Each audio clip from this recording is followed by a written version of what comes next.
table, vous aurez donc... Elle a été journaliste, la culture l'a toujours passionnée. Je dirais qu'elle l'a conquise. Aujourd'hui, elle est photographe et réalisatrice. Sous sa houlette, à travers la quinzaine du film lycéen, nous sommes réunis tous ici. Merci, mesdames et messieurs, d'accueillir Madame Oswald Lowat.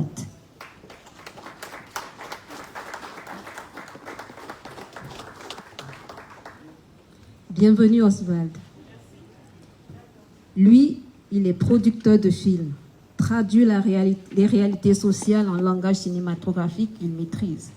C'est à lui qu'échoit le devoir de coordonner les ateliers Muinda en tant que formateur. Mesdames et messieurs, je vous prie d'accueillir Monsieur Éloi Bella.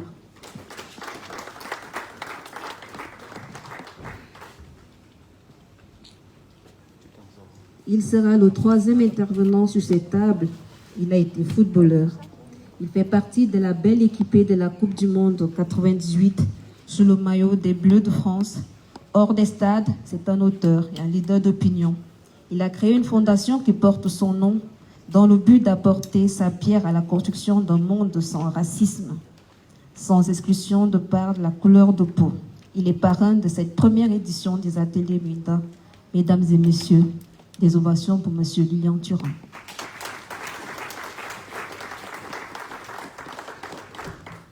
Et pour conduire cette conférence de presse, je suis Laurentine Asiga, présidente du réseau des joies spirituelles du Cameroun et chef de service des magazines à la Sopecam, partenaire de l'événement.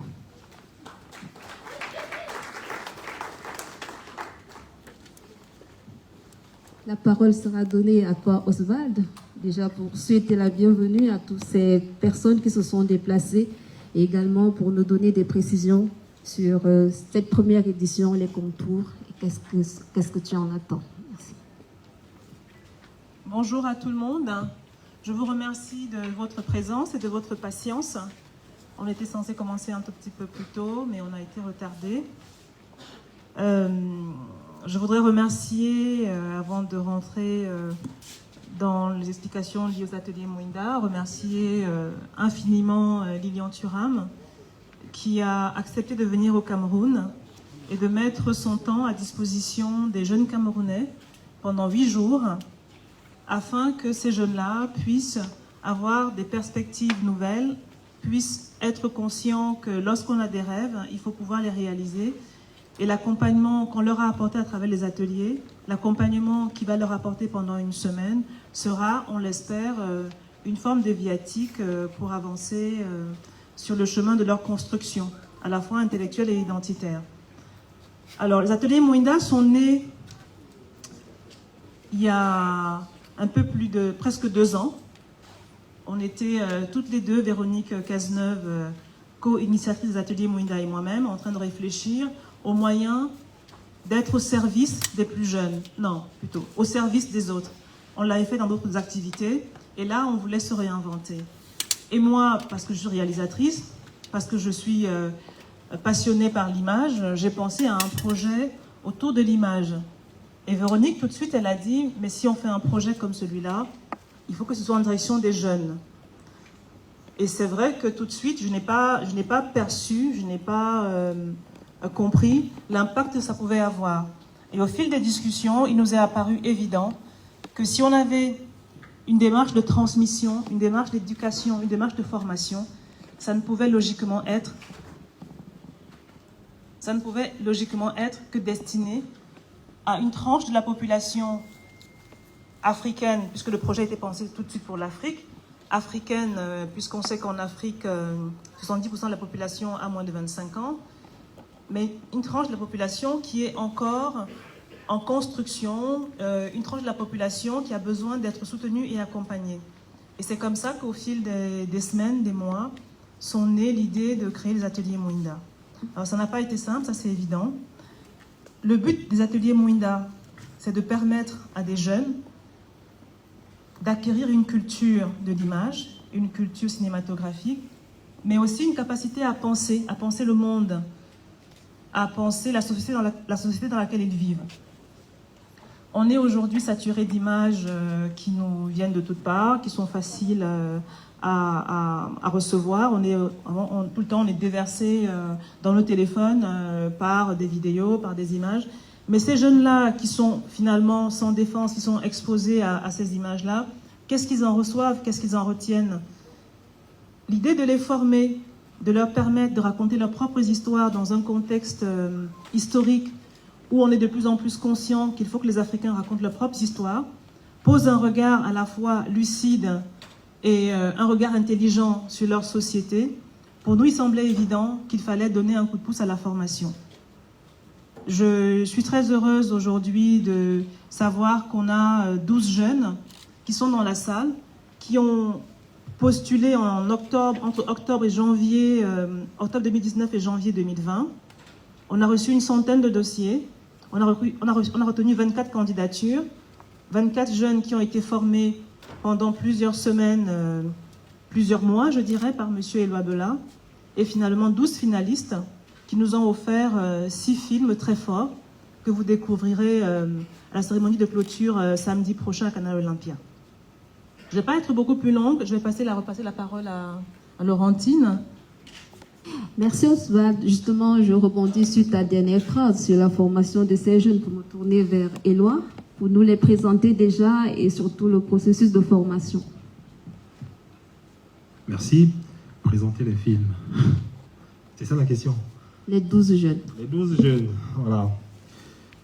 Alors, je crois qu'ils sont dans la salle. Je commencerai par Nafissatou Mamadou, qui a disparu depuis 3 jours parce qu'il s'est fait agresser à peine il est arrivé à Yaoundé. Il a perdu ses téléphones et bien heureusement, il connaît Yaoundé. Merci. Nous avons... De Fumban, pardon. Il vient de Fumban. Ben, bon, il vient souvent à Yaoundé. C'est pas la première fois. Donc ne dites pas qu'il s'est perdu parce qu'il ne connaît pas Yaoundé. En fait, il s'est fait agresser et je l'ai su seulement ce matin.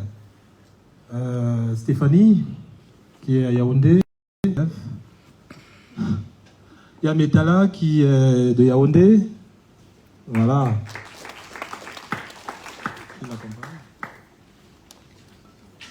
Voilà, il y a Momha qui vient de Soa. Il est bon de dire Soa parce qu'il aime bien qu'on dise qu'il vient de Soa et non de Yaoundé. Soa vraiment village, hein, c'est pas Soa parce qu'il y a l'université ou... Non, Soa village. Je préfère dire, pour faire qu'on dise ça. Donc ils sont 12. J'ai oublié quelqu'un? Non, mais voilà, Zidane, je me disais bien que j'oubliais quelqu'un. Zidane Yassine qui vient de Douala. Et c'est pas tout. Faith, thank you for being there. Elle est de Yaoundé. Donc voilà les 12 jeunes. Au départ, en fait, ils venaient de Ngaoundéré, de Fumban, de Banganté, de Yaoundé, de Douala, de Konsamba, de Déa, pour parler des 24. Et c'est des régions anglophones. Je vais prendre le cas, par exemple, oui, il y en a qui les déplacés, qui ont candidaté et qui ont été parmi les 24 aussi. Là, nous avons les 12 qui sont là. Et puis, voilà, pour parler de ces jeunes, c'est l'âge varie entre 16 et 22 ans. Beaucoup étaient effectivement du secondaire. Si aujourd'hui vous rencontrez par hasard un qui vous dit « je suis à l'université », comprenez que l'année Covid a fait qu'on se retrouve en 2021 avec des gens qui ont eu le bac. Donc, ils sont au départ, la plupart des élèves. Beaucoup sont devenus étudiants entre-temps. Bravo à eux et bravo parce qu'ils sont parmi les finalistes. Alors, comment s'est fait le processus de tournage? Parce que je crois qu'ils sont en binôme. C'est vrai qu'avant d'arriver au tournage, il y avait une prise en main qui devait se faire à travers des mentors. On a donc dû sélectionner parmi des amis, des collègues, des confrères et des professionnels de l'audiovisuel, du cinéma. Bon, ils ne sont pas nombreux, je peux vous donner les noms. Hein. Cyril Massot, je crois qu'ils sont dans la salle. Vraiment, s'ils sont là, Cyril Massot, alors, Narcisse Wandji, Agnès Ndibi, Lionel Namé, voilà. Et il y a Françoise Zélon qui me disait qu'elle ne pouvait pas être là parce qu'au moment où je parle, elle serait dans un masterclass. Elle est en train de tenir un atelier. Et donc, ces mentors les ont tenus après la première session de formation que j'ai essayé de tenir tout seul. Les mentors ont fait une prise en main pendant à peu près 2 mois pour relire leurs idées, leurs sujets, réécrire avec eux, les amener à faire une réécriture, ensuite faire des plans de tournage, etc. Enfin, pour finir le sujet, c'est 6 sujets qui devaient tourner, donc en binôme, comme vous l'avez dit. Et puis, organiser les descentes sur le terrain, c'était certes un travail de production, mais c'était surtout pédagogique, parce que tous tels qu'ils sont n'ont jamais rien su de comment est-ce qu'on fait un film. Donc, comprendre comment est-ce qu'on passe d'une idée abstraite, d'ailleurs, en plus, les idées, on pense souvent en avoir, mais comment est-ce qu'on finit par se faire une fixation sur une idée, tournant autour du thème central qui est égalité homme-femme, ensuite passer de cette idée abstraite à un film, quelque chose de matériel, que nous allons tous découvrir en fin de semaine. C'était grâce à ces mentors que je viens de citer. Ils sont allés donc dans différentes régions pour tourner leur sujet. Et ils ont fait comme vous et moi. Je sais que vous avez fait des tournages.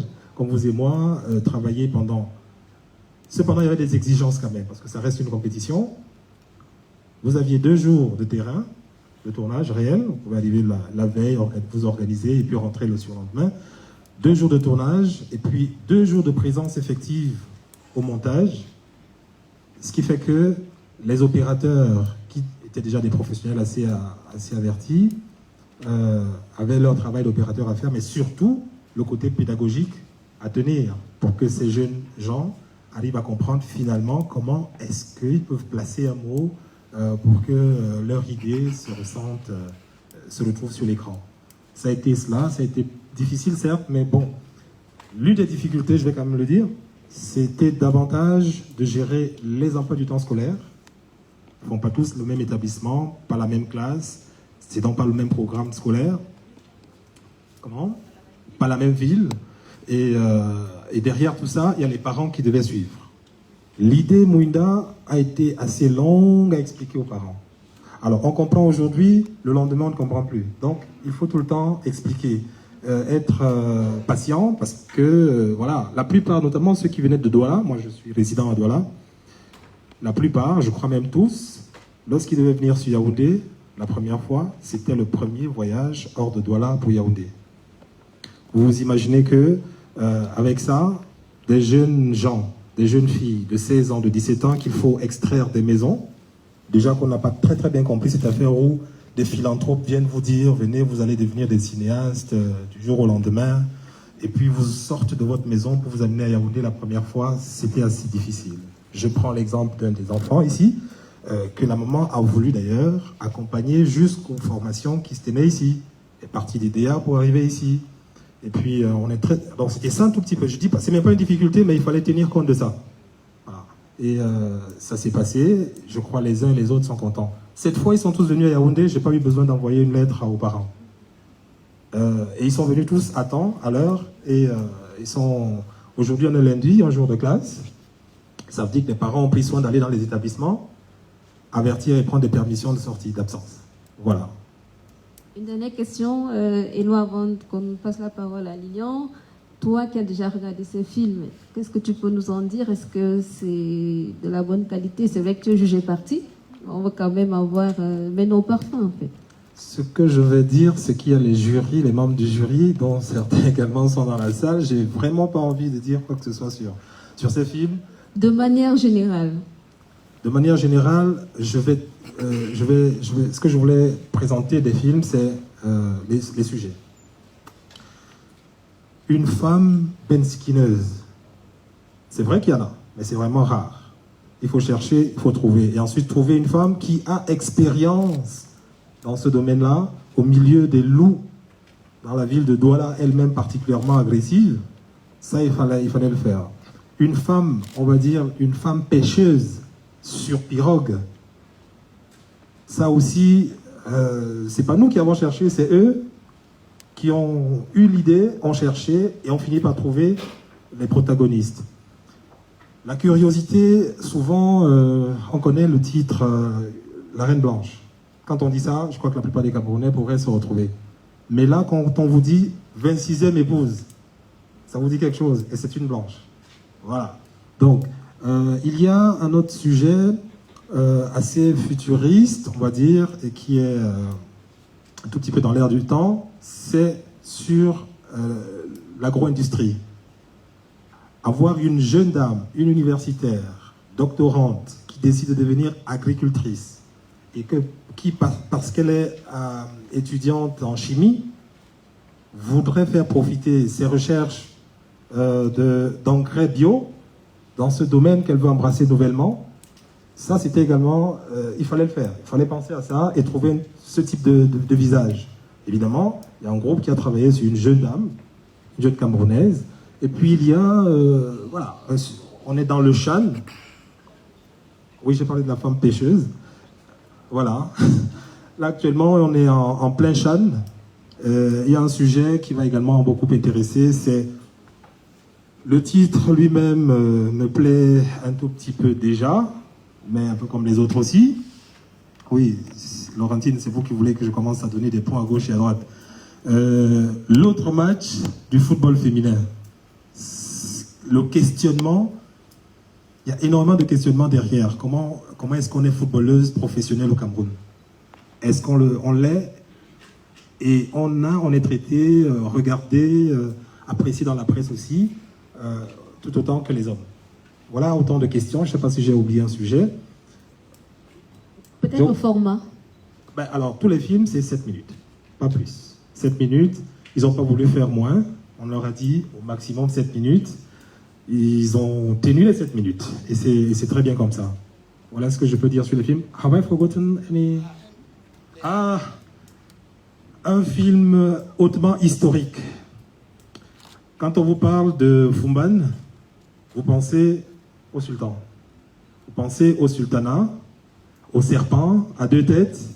Voilà.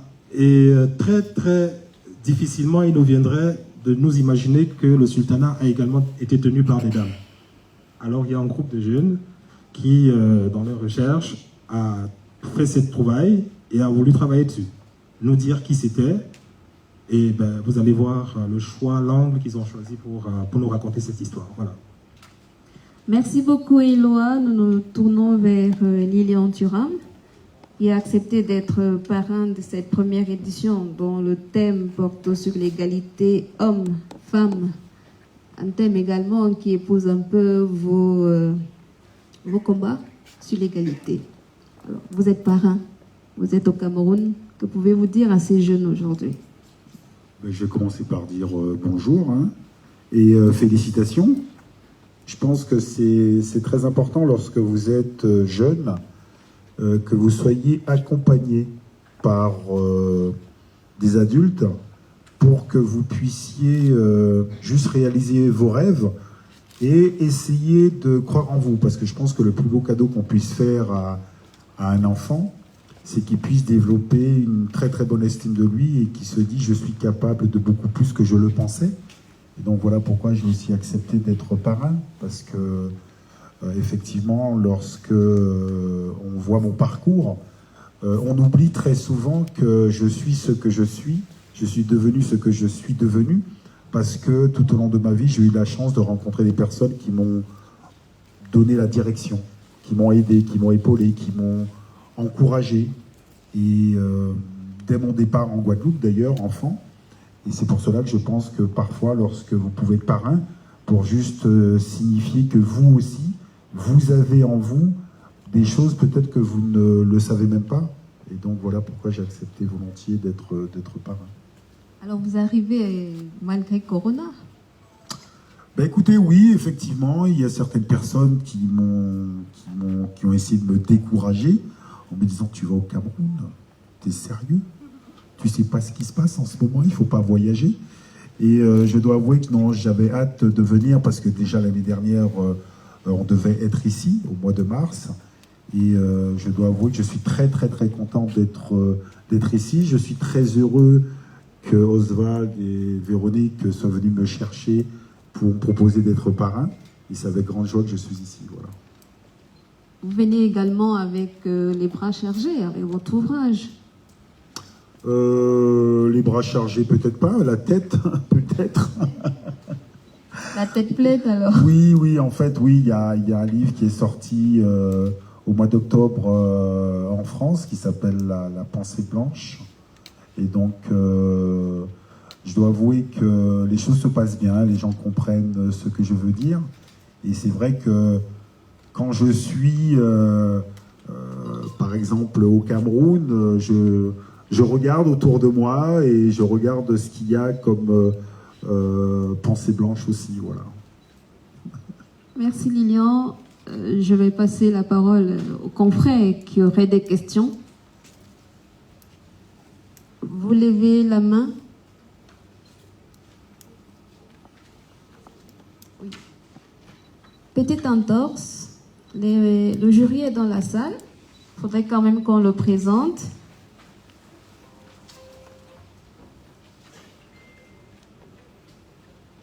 Les membres du jury.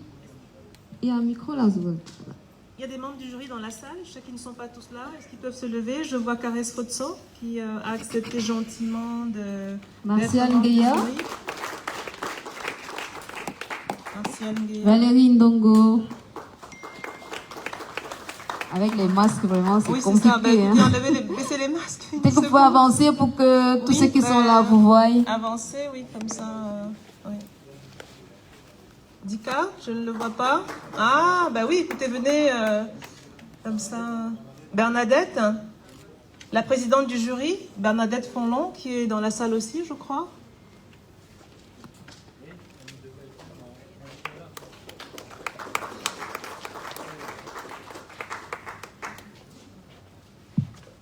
Voilà. Alors, il manque une dernière membre du jury qui est à Douala, qui va nous rejoindre lors des visionnages, qui est Diane Audrey-Ngako, et qui va se joindre à l'équipe.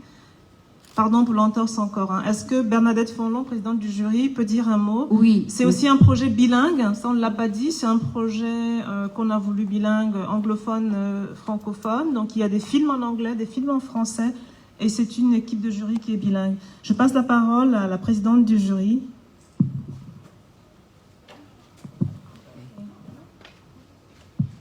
Good afternoon once more. I'm very excited to be here because I'm a young filmmaker, and this opportunity to preside over this event was given to me, and I'm really excited to watch the films that were produced and directed by these young filmmakers as well. So, in all the sense of getting to know more about films, I'll be very excited as well to work with the other team members like Kares Futsu, and so we can at least preside over this and give you the best results. Thank you. Merci Madame la Présidente du jury. Nous espérons un palmarès de qualité. Merci pour la promesse, Lilian. Merci de retrouver vos places. Nous allons donc passer à la phase des questions-réponses. Je précise, s'il vous plaît, dirigez vos questions sur l'événement et sur le parrainage de Lilian Thuram. Merci. La parole à qui veut la prendre. S'il y a une hôtesse pour balader le micro, vous vous présentez et vous posez votre question.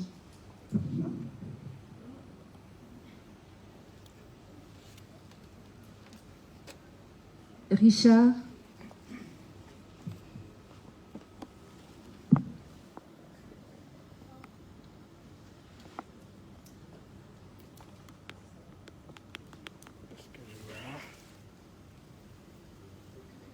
Ok, bonjour tout le monde, bonjour Lilian, bonjour panel. Je m'appelle Richard B. Onanena, je suis journaliste, je travaille pour la BBC. Lilian, je voulais savoir premièrement, est-ce que vous avez eu l'occasion de regarder déjà les films et ce que vous en avez pensé? Et à la production, c'est de savoir, est-ce que les thèmes ont été imposés ou vous avez laissé l'imagination de vos stagiaires fleurir? Merci. Alors oui, j'ai eu l'occasion de voir seulement et malheureusement qu'un film, parce qu'il semblerait que même moi, j'ai pas eu le droit de voir les films.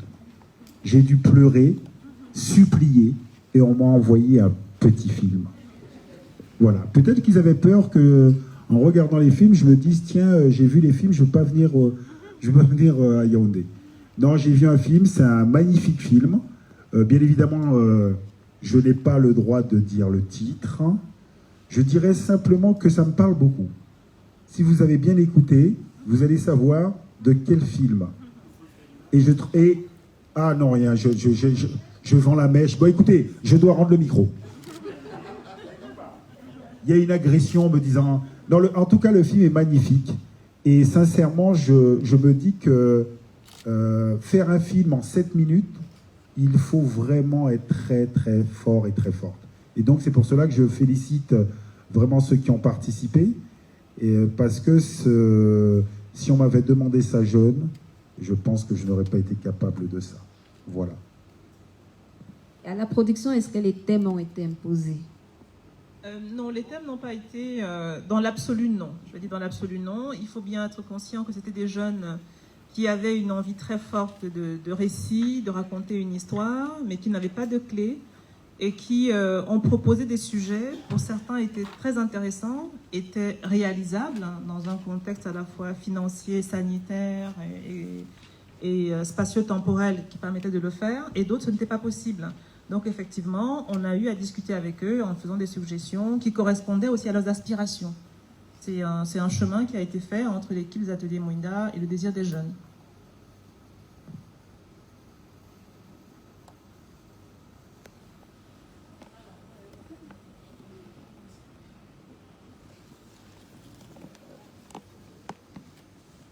Bonjour tout le monde, moi c'est Juliette Abois, Africa Radio, Abidjan. J'ai 2 questions pour Liliane et Oswald. Alors les ateliers Mouinda, l'objectif à long terme c'est quoi? Est-ce que vous voulez donner à ces jeunes enfants, ces jeunes élèves?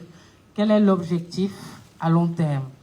Et pour le parrain, en dehors du parrainage de l'événement, est-ce qu'il y a un impact du parrain dans la vie des finalistes, ceux qui vont gagner forcément, je ne sais pas qui va gagner.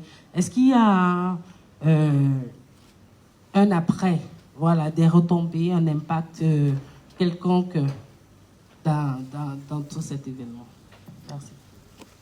Alors, tout d'abord, Juliette, c'est vous qui m'avez induit en erreur tout à l'heure. Ici, je vous reconnais. Oui, tout à l'heure, Juliette, elle me disait de monter, alors que c'était pas mon tour. Alors, l'impact, tout d'abord, je pense que c'est pouvoir échanger aussi avec ses élèves, d'essayer de faire don de moi-même et de mon expérience, c'est-à-dire qu'encore une fois, lorsque vous voulez atteindre un haut niveau, il faut savoir que tout commence par un rêve. Et le fait déjà qu'ils participent à ça, c'est quelque chose de très très fort. Et surtout qu'ils ne se mettent pas en fait de frein. Donc l'accompagnement, c'est vraiment ça. Et puis après, dans le futur, on verra avec grand plaisir. Mais encore une fois, moi je pense que chaque adulte, et notamment les adultes qui ont des parcours parfois qu'on peut considérer comme des parcours de réussite, doivent peut-être donner des conseils qu'ils ne vont pas trouver dans des livres, parce que parfois la réussite tient à très peu de choses. Voilà. Alors, les perspectives. Alors, la pérennité des ateliers. Les ateliers avaient été pensés pour être organisés tous les ans. On pense que ça va l'être tous les 2 ans. C'est vrai que là, on a l'impression, on se dit entre nous en plaisantant qu'on fait 2 éditions en une, puisqu'on avait préparé déjà pour 2020 et qu'il a fallu tout reprendre pour 2021. Ce n'est pas un one-shot, c'est vraiment un projet qui a vocation à s'inscrire dans la durée. Les films vont être, pour certains, diffusés sur TV5, sur Canal+, partenaire des ateliers Mouinda. C'est une opportunité extraordinaire pour des jeunes de 16 ans de voir leur premier film diffusé à une telle échelle, sur de tels canaux de diffusion. Au niveau du Cameroun, la CRTV est partenaire, donc je pense qu'on pourra également voir les films. L'Institut français est partenaire et l'Institut français, d'ores et déjà, offre un prix de diffusion et ils vont s'organiser afin que les films soient vus sur l'ensemble du territoire national par des séances de projection où ils feront venir des jeunes cinéastes, peut-être avec l'organisateur, peut-être le formateur, peut-être avec certains mentors. Donc ce n'est pas un projet qui va s'arrêter samedi. On veut l'inscrire dans la durée. Et les jeunes, le lien qui a été noué avec eux, c'est un lien qui désormais est pérenne. En même temps, on leur offre des clés pour pouvoir ouvrir leur propre monde. C'est une opportunité extraordinaire d'avoir des films, de suivre une telle formation, si jeune. Et c'est à eux aussi de pouvoir, c'est à eux de réussir à tracer leur propre chemin. Ça, c'est important. Ce n'est pas non plus un projet avec une assistance permanente. C'est vraiment un coup de pouce. C'est une graine qu'on a voulu planter. Et c'est à eux de l'arroser aussi pour qu'elle puisse germer et donner de belles fleurs. Oui, Oswald, on reste sur cette réponse. Est-ce que tu peux repréciser les lots en dehors de la diffusion sur des chaînes partenaires? Que gagnent les lauréats?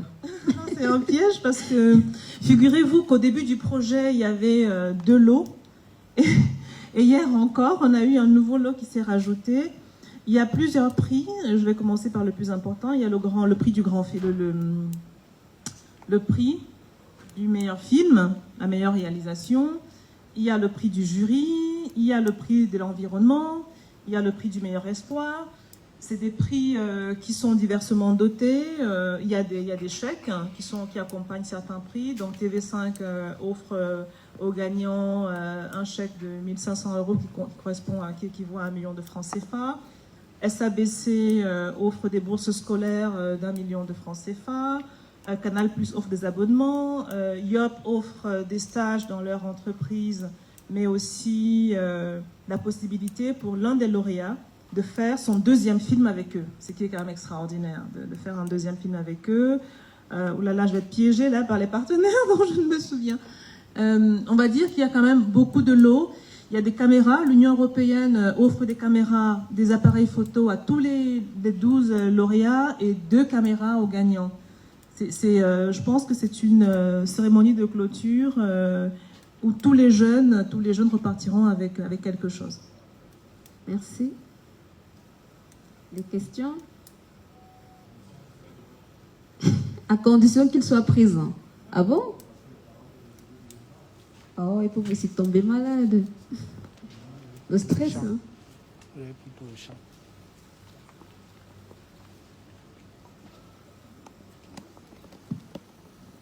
Bonjour à tous, je me nomme Yassine Zidane Ramadan et j'ai une question à poser à M. Lilian Viram, c'est de savoir pourquoi est-ce que vous êtes engagé dans la lutte contre le racisme et la discrimination? Pourquoi est-ce que ce sujet vous tient-il à cœur? Merci.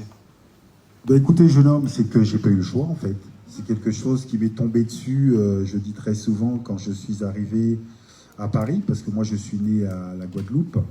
Est-ce que tu connais la Guadeloupe? Tu ne connais pas la Guadeloupe? Tu ne sais pas où se situe la Guadeloupe? Je sais que c'est en Europe.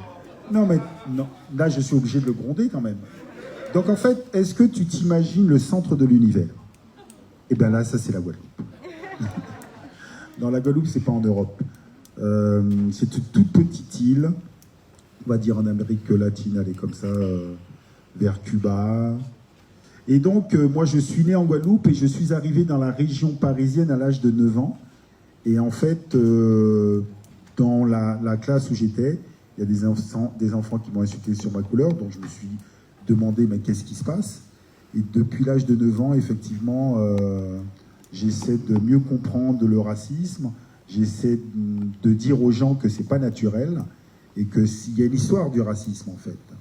Et donc, il est important de connaître cette histoire-là pour mieux comprendre ce qui se joue autour de nous.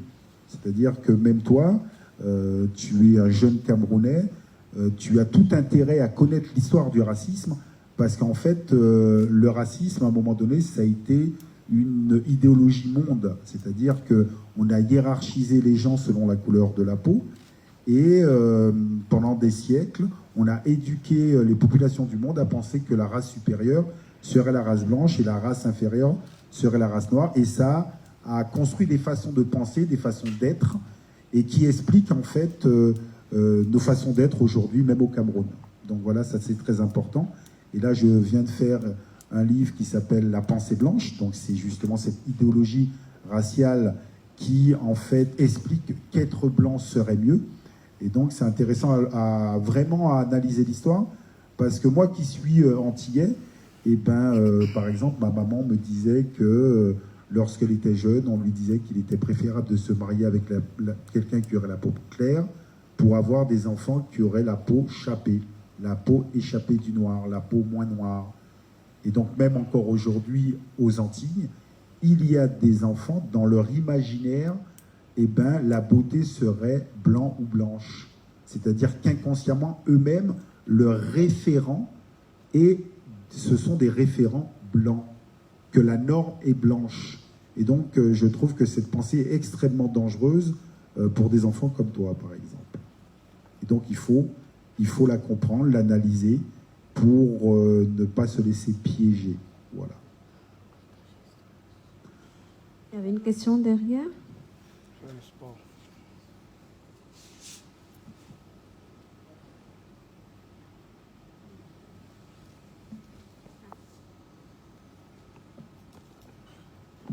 Merci, bonjour. Avec Cyril, je travaille pour Equinox Télévision. Je vais poser une question toute simple à Lilian. Tu as parlé de tes combats pour l'égalité des races tout à l'heure. Quel est le lien que tu fais entre tes combats pour l'égalité des races et les ateliers Munda que tu acceptes de parrainer? Écoutez, c'est exactement la même chose. Tout d'abord, la thématique, c'est l'égalité entre les hommes et les femmes. C'est-à-dire, ce sont les mêmes mécanismes de hiérarchisation, c'est-à-dire que c'est l'idée qu'on construit des catégories. Donc on a construit des identités liées à la couleur de la peau, comme je dis, blanc, noir, autres. Et aussi, on a construit des catégories hommes-femmes. Mais en règle générale, lorsqu'il y a des catégories, on a tendance à hiérarchiser ces catégories. Et lorsqu'on observe un petit peu ce qui se passe un peu partout dans le monde, je dirais que la plus vieille hiérarchie qui existe, c'est la hiérarchie des hommes sur les femmes. Et là aussi, je pense qu'il est important, le plus tôt possible, de remettre en question cette hiérarchie pour les comprendre et pour les dépasser. Très souvent, il faut se dire aussi que vous et moi, nous sommes des hommes. De façon inconsciente, on nous a éduqués à être hommes. Et ça aussi, il faut qu'on prenne conscience, comme les femmes doivent prendre conscience aussi, qu'effectivement, il y a des choses à remettre en question pour accepter de questionner les inégalités, et sachant que lorsque vous allez questionner les inégalités, parfois vous n'allez pas être comprise. Parce que ce sont des habitudes qui sont ancrées depuis tellement longtemps que lorsqu'une femme revendique l'égalité, parfois les hommes sont mis en difficulté, ne l'acceptent pas. Voilà. Donc c'est vraiment ce lien-là, et voilà pourquoi je suis encore une fois très heureux d'être le parrain. Et je pense qu'il est essentiel que nous puissions tous ensemble vraiment réfléchir à l'égalité, et notamment à cette égalité homme-femme. Parce qu'encore une fois, peut-être qu'on ne se rend pas compte, mais l'espèce humaine est une espèce extrêmement dangereuse, parce qu'en fait, c'est une espèce où les hommes se sont octroyés le droit de tuer leurs femelles quand même.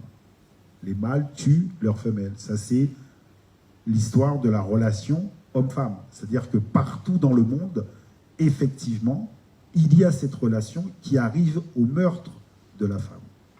Voilà.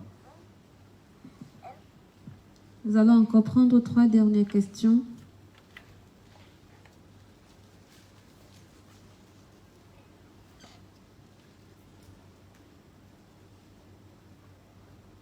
Merci. Bonjour à tout le monde. Je suis Josiane de Canal+. Ma question est pour Oswald. Je voulais savoir quels étaient les critères du choix du parrain, et également savoir s'il y a eu d'autres candidats et quels ont été leurs retours.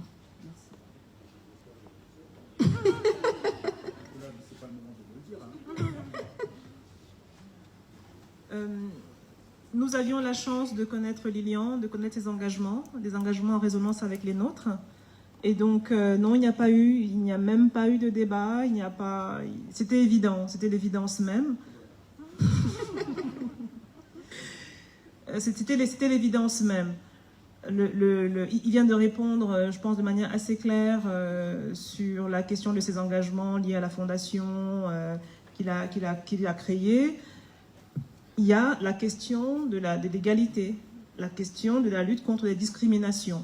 Et à partir du moment où le thème des ateliers, c'était l'égalité homme-femme, pour nous, la meilleure figure était à la fois une figure masculine, mais aussi une figure comme la sienne, qui a réussi à articuler une vie assez prestigieuse comme footballeur, une reconversion dans le monde de la pensée, dans le monde intellectuel, et qui va au-devant des jeunes. Ce qu'il faut dire, et peut-être qu'on ne l'a pas encore indiqué depuis le début de la conférence, c'est que en France, dans d'autres pays, Lilian organise des rencontres d'éducation, de sensibilisation en direction des lycéens, des universités, des étudiants des universités. Donc, toutes ces conditions réunies, c'était une question qui ne se posait même pas. Et je répète, on est très heureux qu'il ait accepté spontanément aussi. C'est-à-dire qu'il n'a pas dit « laissez-moi réfléchir, je vais voir hein, » et tout ça.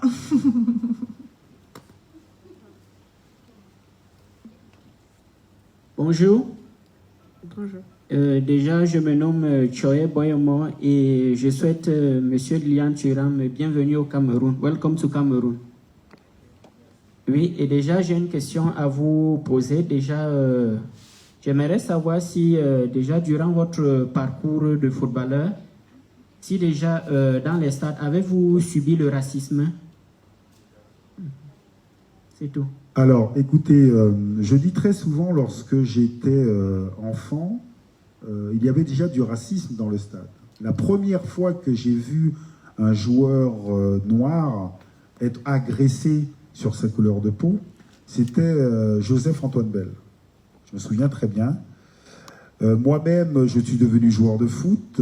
Il y avait des problèmes de racisme dans le football. J'ai 2 garçons qui jouent au foot. Et encore aujourd'hui, il y a des problématiques du racisme. Donc, voilà pourquoi il faut vraiment se poser des questions, à savoir d'où ça vient et pourquoi. Et la première des choses, moi en tout cas, ce qui me concerne, c'est éduquer les personnes qui pourraient subir le racisme à comprendre d'où ça vient. Parce que si vous ne comprenez pas, je pense que c'est une violence totale.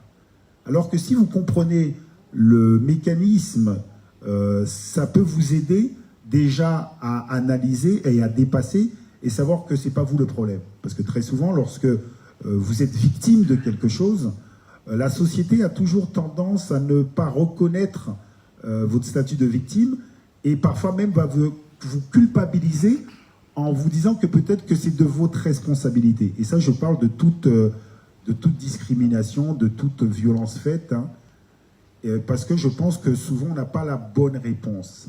Et donc l'idée, c'est vraiment se dire que je comprends, parce que parfois moi-même, je participe à consolider ces hiérarchies, si c'est du racisme lié à la couleur de la peau. C'est-à-dire que dans l'imaginaire collectif, il y a trop de personnes non blanches, comme je disais tout à l'heure aux jeunes garçons, en fait, qui ont pris comme norme être blanc.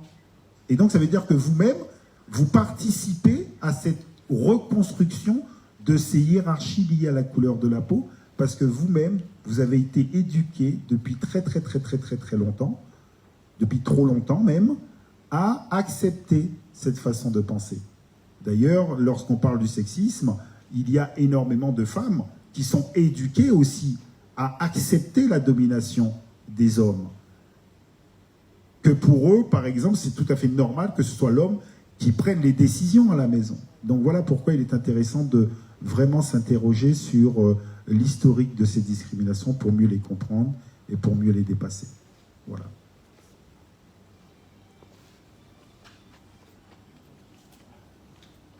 Oui, il y a quelqu'un qui me souffre quelque chose qu'il y a dans mon livre. Vous savez pourquoi elle me souffre? C'est parce qu'en fait, c'est en l'écoutant. Et elle m'a dit quelque chose, une fois on discutait sur le livre qui est en écriture, et elle me disait que parfois au Cameroun, on disait « tu as un vrai blanc ».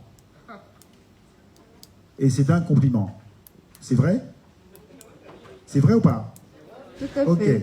En fait, ce qui est très intéressant, jeune homme, ça veut dire beaucoup de choses. C'est très intéressant lorsqu'on dit à quelqu'un « tu es un vrai blanc », quand quelqu'un doit être félicité. Ça veut dire qu'il y a quelque chose qui est ancré profondément. Parce qu'en fait, derrière tout ça, il faut dire qu'en fait, si tu es noir, tu ne peux pas être vraiment bien.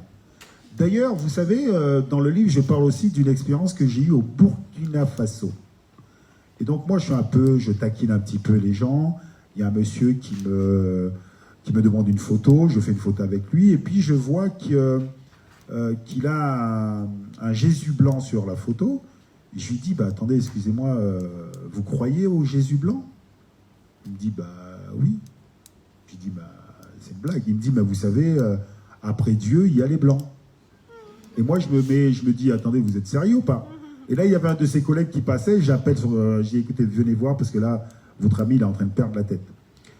Et je lui raconte l'histoire, je lui dis, écoutez, il vient de me dire qu'après Dieu, il y a les blancs. Et le monsieur me dit, ouais.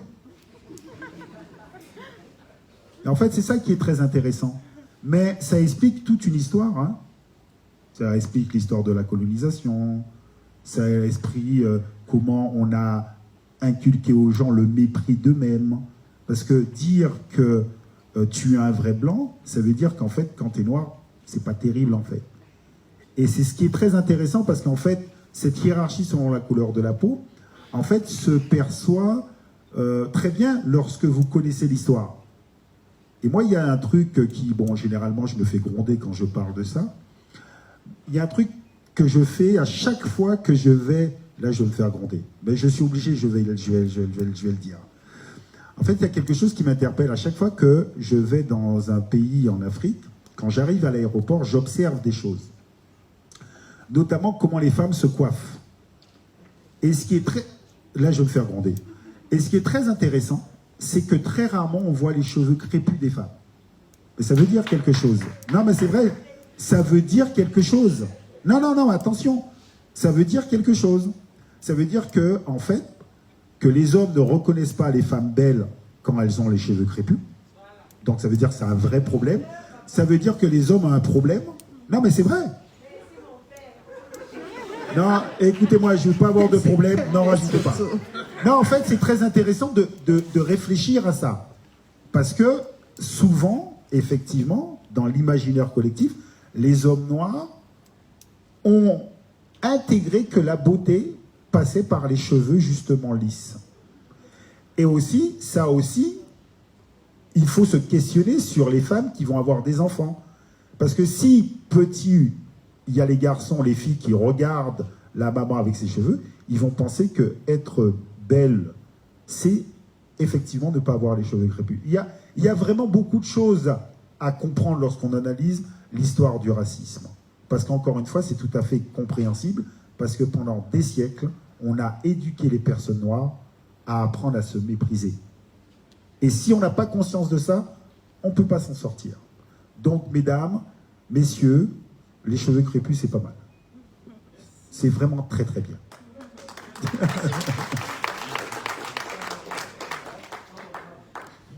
Écoutez, j'aime pas cette discussion, parce qu'il a dit qu'on en a. Et ça, c'est pour moi. Non, j'ai pas aimé ça. Attention, hein. Merci. Laurentine, en introduisant les questions, tu as demandé à ce qu'on pose les questions clairement sur ce qui nous réunit ici. Donc, tu vas supporter que je fasse une entorse à cela. Et je veux poser une question sur le foot, tout bêtement. Sur le football. On peut tirer au grand frère. Alors, Lilian Thuram arrive au Cameroun quand il y a une grande compétition de foot. Mais ce n'est pas de ça que je veux qu'on parle. Je veux que Lilian Thuram nous donne le regard qu'il a sur le foot, maintenant qu'il n'est plus vraiment dans le foot. Parce qu'on a constaté que la plupart des footballeurs se reconvertissent en général dans le foot. Lui s'est reconverti complètement, et comme l'a dit Oswald tout à l'heure, dans le monde des idées, dans le monde du combat. Alors, je voulais savoir le regard qu'il porte sur le football et l'industrie du football à partir de la posture qu'il a aujourd'hui, à partir du monde des idées. Merci. Ben écoutez, Moi, j'ai toujours essayé, en tout cas, d'avoir une vraie vision du football. C'est-à-dire que ma vision que j'avais du foot n'a pas changé lorsque j'ai arrêté de jouer au foot. Tout d'abord, le football, pour moi, c'est avant tout du plaisir en tant que joueur. J'ai toujours essayé de garder ce plaisir, le plaisir que lorsque vous êtes enfant, que vous savez que vous préparez vos affaires et que vous allez jouer au foot, c'est juste extraordinaire. Mais j'ai jamais été naïf, c'est-à-dire que le football, c'est un peu le reflet de la société aussi. Le football vend l'idée que le plus fort gagne. Mais en fait, très souvent, l'idée du football, c'est que le plus riche gagne. Donc ça, il ne faut pas être d'une naïveté. C'est-à-dire qu'en règle générale, dans tous les championnats du monde, l'équipe qui va gagner, c'est l'équipe qui a les plus grands joueurs, donc qui a une surface économique la plus puissante, en fait. Après, le football aussi vend une idée à la société et vend, je dirais, le capitalisme. Vend des maillots, des chaussures, vend la publicité. En fait, j'ai jamais été naïf sur ça, je veux dire. C'est-à-dire que c'est le reflet vraiment de la société. C'est-à-dire que très souvent, on n'analyse pas le football pour comprendre ce que le football nous apprend de la société et nous dit de la société. Ce qui est par exemple très intéressant de l'époque où je jouais ou maintenant, on voit qu'il y a une très grande différence entre les clubs dans les championnats. Mais ça existe dans la société, c'est-à-dire il y a de plus en plus de clubs très très riches et des plus pauvres. Mais ça, c'est ce qui se passe dans la société aussi. Et avant, il y avait des petits clubs qui pouvaient peut-être gagner un championnat, gagner une Coupe d'Europe. Aujourd'hui, c'est presque impossible. C'est-à-dire que lorsque vous analysez, vous savez qui va être premier en France, en Allemagne, en Italie, en Espagne, parce qu'effectivement, il y a tellement de différences entre les clubs que quelque part, ça, si vous observez un peu dans la société, c'est ce qui se passe. Enfin, on pourrait en parler longuement, parce que, encore une fois, j'adore le foot, et le foot permet vraiment d'expliquer la société vraiment. Voilà, donc je ne sais pas si j'ai pu répondre à votre question. Mais en tout cas, moi, quand j'étais joueur de foot, j'avais déjà cette analyse-là. Tout d'un coup, je ne me suis pas réveillé et je n'ai pas regardé le foot différemment. Voilà. Merci. Nous sommes arrivés au terme de notre... C'était la troisième question.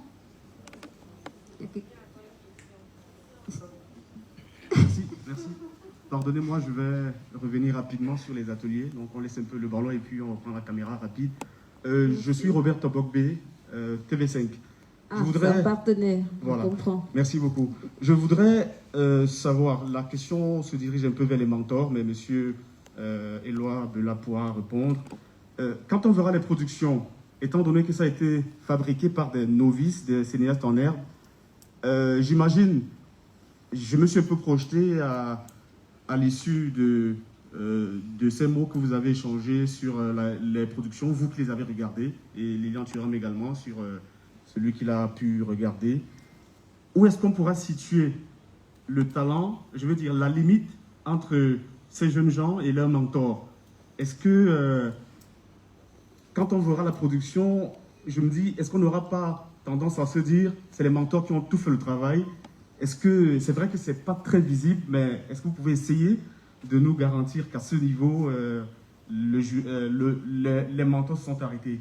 Et puis une toute dernière, s'il vous plaît, la question s'adresse à Lilian. La culture, c'est le domaine qui porte le plus le message en vue d'éradiquer les inégalités, le racisme notamment. Vous avec les livres, les ateliers Mouinda avec les films. Mais est-ce que, au point où on en est rendu, est-ce que la culture n'a pas montré ses limites? Est-ce qu'il ne faudrait pas explorer d'autres secteurs? L'économie, par exemple. Parce que moi, je me suis toujours dit, si l'Africain a de gros moyens économiques, on va mieux le respecter. Si la femme, moi je prends le cas du Cameroun ici, une femme qui a les moyens, on ne la traite pas comme une femme qui n'en a pas. Merci. Sinon je vais oublier. En fait, ce que vous dites, c'est très intéressant. C'est pour ça que je dis qu'il est important de connaître l'histoire de la racialisation du monde. Parce que l'histoire de la racialisation du monde, effectivement, c'est avant tout un discours pour accepter les violences économiques. C'est-à-dire, moi, je suis antillais, terre qui a connu l'esclavage. Lorsque vous analysez l'esclavage, ce n'est pas un rapport d'affrontement entre personnes de couleurs différentes. C'est un système économique, et tout système économique construit un discours pour légitimer sa violence. Lorsque vous parlez de colonisation, la colonisation, c'est exactement ça, c'est un système économique. Donc, questionner le système économique permet de comprendre quels sont les discours qui légitiment la violence d'un système. Et le système est tellement violent, et le discours est très bien fait, que les gens qui sont violentés finissent par intégrer le discours.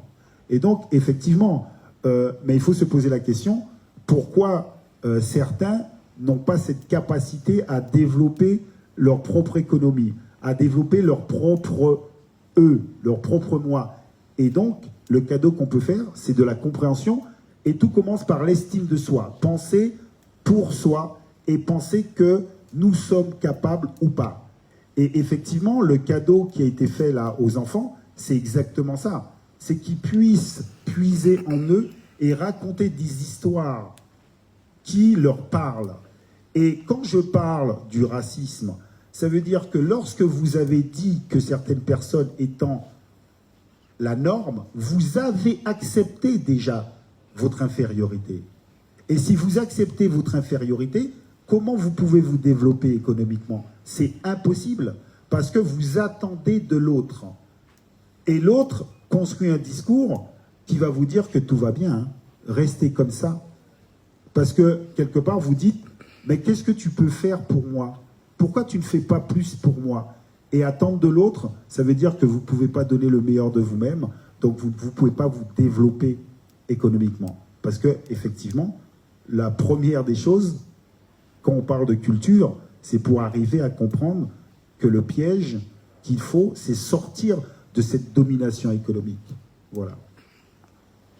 Bien. Alors, on a voulu faire passer l'idée de... Nous sommes des conteurs, nous avons des idées, nous avons des histoires à raconter. Tous tels qu'ils sont, ils peuvent vous dire que chaque fois je leur ai rappelé cette petite histoire. Je suis un conteur à l'image du bonhomme qui vient de prendre le taxi et qui a un divers à raconter, quelque chose qui s'est passé au quartier. Et pour être intéressant, il trouve les mots, il trouve un tempo qui lui permet de passer son idée, son histoire, et que tout le monde qui est dans le taxi trouve que cette histoire est bonne, en sachant qu'il ne sait pas où est-ce que la dame à côté va descendre, peut-être 100 mètres plus loin. Donc il fait tout pour faire passer son histoire. Et c'est ça un tout petit peu à la base, c'est ça la base de tout. Et j'ajoute ceci, qu'il faut devenir des conteurs du temps moderne. Savoir utiliser le micro, la caméra, la lumière, l'obscurité, le noir, pour arriver à dire à son public ce qu'on veut dire. Ça, ils l'ont eu. Les mentors le vivent dans leur quotidien professionnel. Et les mentors avaient également des exigences de ne pas se substituer aux enfants. Maintenant, on commence à voir. Moi, je vais vous dire, quand quelqu'un vient présenter son film au festival, c'est sûr également qu'on pouvait douter. Peut-être que c'est même pas lui qui a fait le film. Pour le savoir, il faut le questionner. Ils sont là devant nous, ils sont là devant vous. Vous allez les interroger sur leur film, peut-être samedi, parce que vous aurez regardé les films, et vous verrez la distance qu'il y a entre ce que vous avez vu et ce qu'il vous raconte. S'il y a une énorme distance, une incohérence, alors c'est pas lui qui a fait le film. Et c'est tout ce que je peux vous dire. Avant de sortir, je crois qu'on va quand même donner la parole à un des mentors. La seule femme, elle n'est pas là? Égalité oblige à chanter. Madame Agnès Ndibi. Je vais juste, Vous pouvez lui porter le Agnès micro. ne prenne la parole, je voudrais dire que c'est des films qui ont été faits par des jeunes, c'est vrai. Nous, on a été très surpris par la qualité.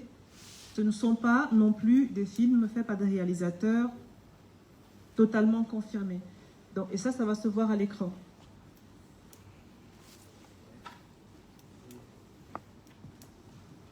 Agnès qui va Excusez-moi, parce que je disais quelque chose. En fait, moi, je pense que quand même, il faut se poser la question pourquoi vous avez des doutes qu'en fait, que ce soit ces enfants qui ont fait le film. Je pense que ça ne t'a pas traversé l'esprit. Non, c'est très important, sérieux. Parce qu'en fait, ça veut dire que quelque part, vous êtes en train de délégitimer leur travail. Et ça, c'est pas bien. Je pense que, moi, en tout cas, j'ai vu un film, je n'ai pensé à aucun moment que ce n'était pas ces enfants qui ont fait ce film. Parce que, encore une fois, pourquoi ils ne seraient pas capables de faire des choses extraordinaires? Et moi, je pense que vous êtes capable de faire des trucs extraordinaires, vous avez fait des choses extraordinaires, et ne laissez jamais personne vous dire que vous êtes illégitime. D'accord? Ça peut finir à la bagarre, ça. Agnès qui prend la parole, c'est l'exemple même du film qui a été mentoré de manière, je veux dire, extraordinaire. C'est-à-dire que ils sont là, ils ont été sur le terrain et elle n'a pratiquement pas été physiquement sur le terrain. Elle va raconter comment ça s'est passé. Merci de me passer la parole. J'ai mentoré les deux jeunes. Il y a Yacine Zidane et puis il y a Yacine et Momha. Bon, un était à Douala et l'autre était à Yaoundé. Yaoundé et Douala. Donc nous nous sommes vus une fois. La première fois, nous avons discuté, nous nous sommes présentés. Et puis, on nous a donné le sujet, parce que ce n'est pas eux qui avaient donné les sujets. Et nous avons discuté par rapport au sujet. Nous étions là pour être des conseils. Et le tournage venu, nous n'avons pas pu nous déplacer pour Douala. Donc, la première journée, ils ont commencé les tournages. Mais avant cela, nous avons discuté avec les techniciens, caméramans et preneurs de son. Nous avons discuté avec eux. Nous avons essayé de leur dire que ce sont des jeunes qui le font. Donc, ils sont là pour les aider aussi en tant que professionnels dans leur démarche. Nous n'avons pas pu être là. La première journée, ils ont tourné. Et j'ai essayé d'avoir des nouvelles sur le premier jour de tournage.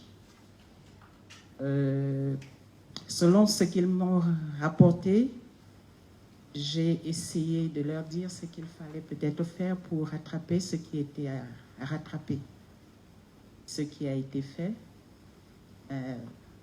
le jury sera là pour juger de leur travail. Merci Agnès. Je crois que Cyril aussi, comme on est dans la thématique de l'égalité, une femme a parlé, on va aussi donner la parole à un homme. Cyril.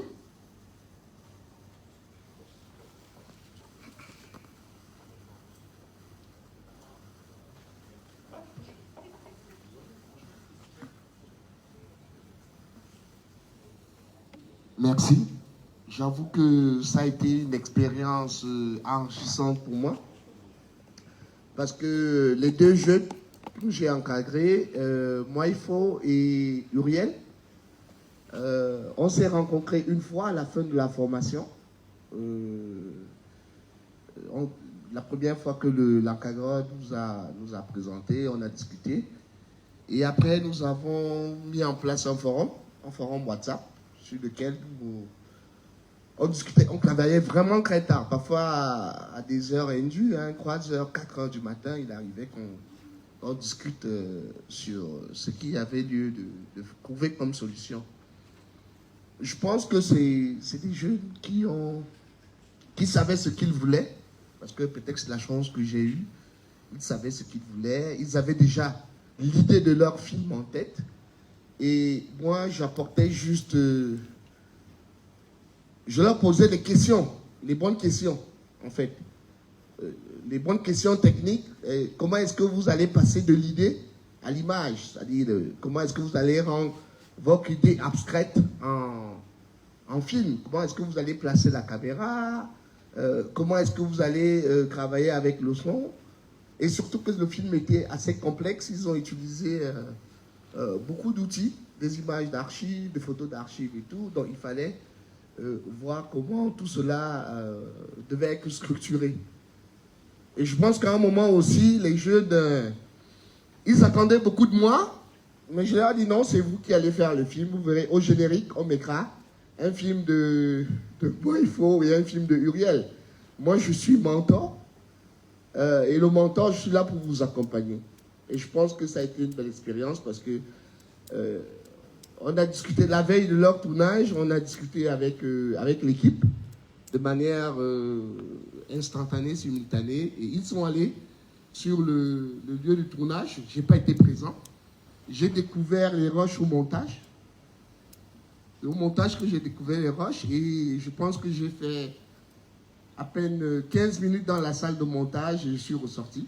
Donc ils sont restés se batailler avec le monteur et je pense que ce film-là a été entièrement fait par des jeunes et c'est le jury qui va pouvoir déterminer réellement. Je pense qu'en termes de transmission, ça a été une expérience importante pour nous qui avons été mentors réellement parce que c'est des jeunes qui avaient un potentiel. La sélection a été bien faite dès le départ. Donc il y avait un potentiel et il fallait juste qu'ils soient encadrés, qu'ils soient orientés pour qu'ils puissent donner le meilleur d'eux. Et l'idéal est que l'équipe technique, c'était également des jeunes. En fait, ils s'amusaient parce que quand je voyais les photos, ils ont même fait des petites images en making-of. Moi, j'ai découvert que pendant qu'ils travaillaient, ils s'amusaient. Ils s'amusaient réellement. C'est ça qui était sympathique réellement. Je pense que ce projet mérite d'être pérennisé. Merci. Merci, merci, merci. Nous terminons sur cette belle note. Mais avant de nous séparer, quelques modalités pratiques. D'abord, rappelez que la semaine ne fait que commencer et que nous nous retrouverons samedi 23 janvier à partir de 15h pour la cérémonie de clôture à la salle Canal Olympia à Yaoundé. Mais ici, à l'Institut français, rendez-vous est pris pour le jeudi 21 janvier à partir de 19h. Et Douala? Ok, Institut français de Douala, voilà. Merci. Mais tout à l'heure, Lilian fera la dédicace de son ouvrage au hall et également on est en Afrique, comme nous avons aussi nos coutumes, notre art de vivre. On va lever le coude, on va se séparer avec la nyama. Allez, je vous souhaite à tous un bon retour. Et pour les lauréats, les candidats, vous pouvez les interviewer à l'extérieur. Nous sommes pris par la gorge par le temps. On aurait bien aimé donner la parole à l'un d'entre eux. Mais pour les journalistes qui ont des questions à leur poser, ils sont à votre disposition. Merci.